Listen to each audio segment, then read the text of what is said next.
what an absolute nightmare for anyone caught up in this. And I have friends and personal contacts who've been sitting on the tarmac in France, the worst kind of delay on the tarmac, not even in the airport, for 3 hours waiting for something to move.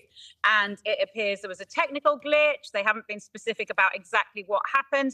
They managed to rectify the situation in about an hour and a half. But that hour and a half has a massive impact on travel. You know, we had the aeroplanes circulating in the air and they were able to land. Some people waiting on tarmac due to take off were only about an hour delay. But as the delays have got later and later throughout the evening and indeed into the rest of the week, they're going to be significant delays. Now, the airlines are saying that actually you can book on the next flight, you know, free of charge. But in reality, that's very, very difficult for people. One, those flights will already be, you know, booked up or partially booked up for other people. But two, not everyone is going away for a 2-week holiday at this point. They're going to be, you know, going for 2 days, 1 or 2 days, coming back into the country. They've got work to come back to. Some schools are starting. There's all sorts of practical and logistical reasons why it's going to be a horror for many people, despite the fact that the glitch has now apparently been fixed. Yeah, absolutely. And I've heard from people who are also stuck. Now, the question is, it's normally about the lack of information. That's what I think people find the most frustrating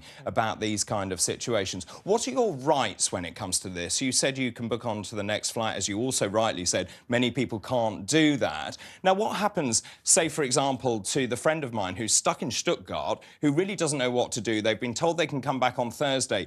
Can they request a hotel? What are their rights under consumer law?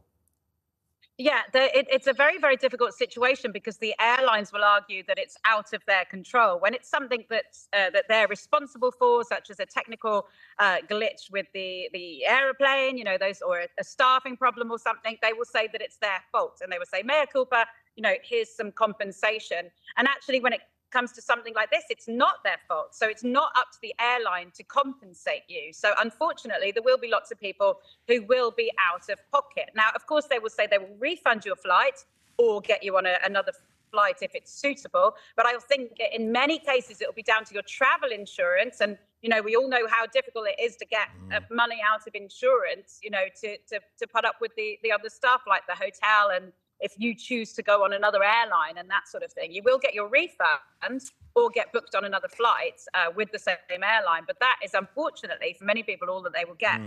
And just in terms of air traffic control, I mean, it's stretched very thinly at the best of times. And I was listening to Simon Calder. We'll talk to him later on in this show. But just in terms of that, Heathrow is the busiest two-runway airport in Europe. Also, of course, we've got Gatwick. That's a single runway as well. How much of this is down to the fact we literally don't have the capacity? We also don't have enough air traffic controllers. They're still trying to recruit even more.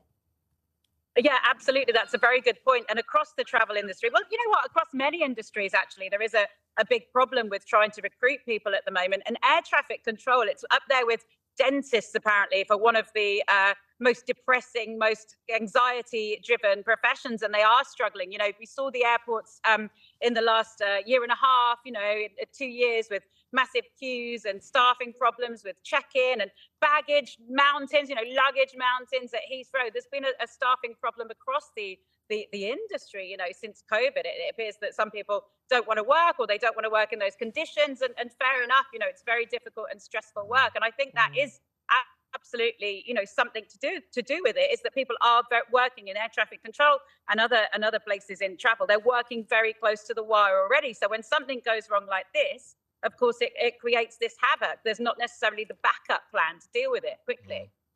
Lisa, do you think that travellers have lost trust in airlines, that their flight will actually take off, or that they, even if it doesn't take off, they'll be able to get compensation at the end of it? Is that really affecting the travel industry?